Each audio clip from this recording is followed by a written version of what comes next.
morning, good afternoon, good evening, according to your time. I came your way this morning because I want to talk to you once again. I heard that on social media, obviously, that there was this lady married and she have kids, obviously, with a man, and the man's mother, which is the mother-in-law of the woman, have stroke, CBA, and the stroke is that bad that it has affected her functional ability. So her ability to function, take care of herself has been impaired. So she needs assistance with self-care, including incontinence care. If she wants to go to the bathroom, both for urination or for bowel movement, she needs assistance to change diaper, pretty much put on adult briefs. This woman's husband is demanding that the woman quits her job to come and be the full-time caregiver of his mother. And when the woman is refusing to do that, he is saying that she is very inconsiderate. Obviously he works. We don't know what work he does or what work she does, and she also works, right? They have kids. We don't know how many kids they have. But do you think that is appropriate for this man to tell his wife to quit her job and come and be his mother's full-time caregiver? Let me know your opinion in the comment section. I always tell people that these days, based on what I've seen going on, people should always include divorce discussions in the getting to know phase. When you are courting, you are dating, and you are getting serious, you feel like, okay, this is someone I want to spend the rest of my life with. You never know what can happen. So include, don't be like that hypocritical Christian and be like, oh, I don't want to be negative, I want to be positive about it, I don't want the enemy to hear it. And Masa, you need to have that conversation about divorce. Should divorce happen, God forbid, what do you want? What would you prefer to have? Well, who would you want to have the kids? Do you want them to be with you, I visit, or be with me, you visit, or do shared custody? If possible, put it in writing and notarize it and put it down. Because I'm telling you, divorce itself is trauma. We have something called divorce trauma. So you're going to have the divorce trauma, plus you're going to have the trauma that comes from grief, the grief from losing the marriage. Then you're going to have the trauma that comes by going to court, going through the system and dragging each other, or having to deal with an ex that is inconsiderate and not compliant to court orders, or not even willing to negotiate out of court or use mediation. So you're going to face various aspects of trauma here when you're going through divorce, plus financial burden that it comes with, plus the kids, the pain and the trauma the kids are going to experience is also going to be a burden on you. So my question is it not prudent to involve divorce in the conversation when you're getting to know the person? You should. I think you should, so that you avoid having to pay lawyers. You have it written, save it somewhere in an electronic profile, so that when he or she pretends they forget, God forbid something like that happens, you grab it and use it against them, and streamline the process, make the process easy and simple for yourself and for others and for the kids and for everybody involved. You understand?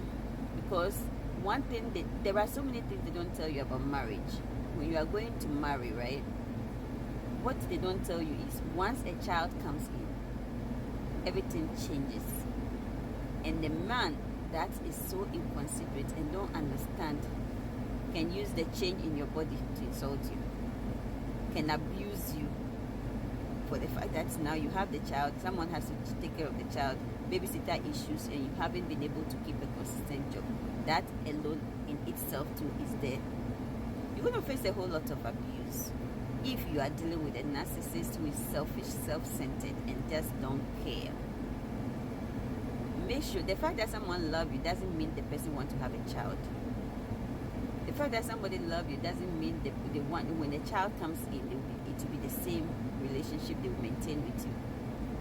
So it's important that you have these conversations. When the child comes in, if you pay attention, when you are during the childbearing ages, that is when cheating is severe. If a man wants to cheat, that's the period, because your body has changed.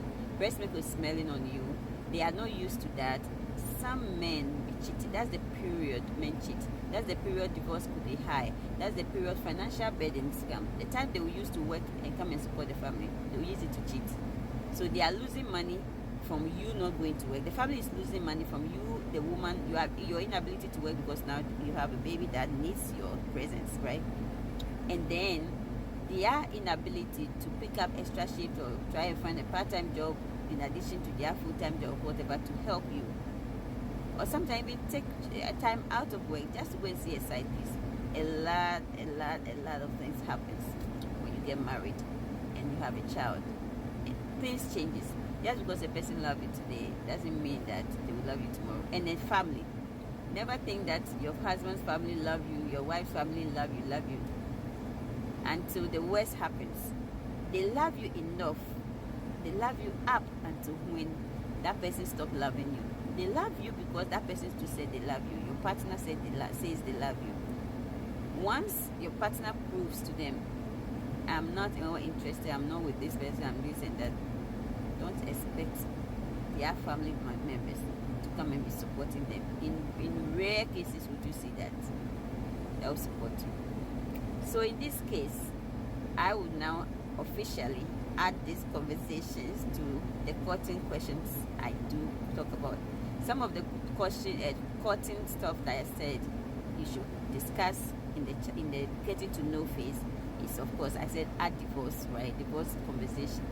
But finances, community, where would you want to live? What is your ideal lifestyle?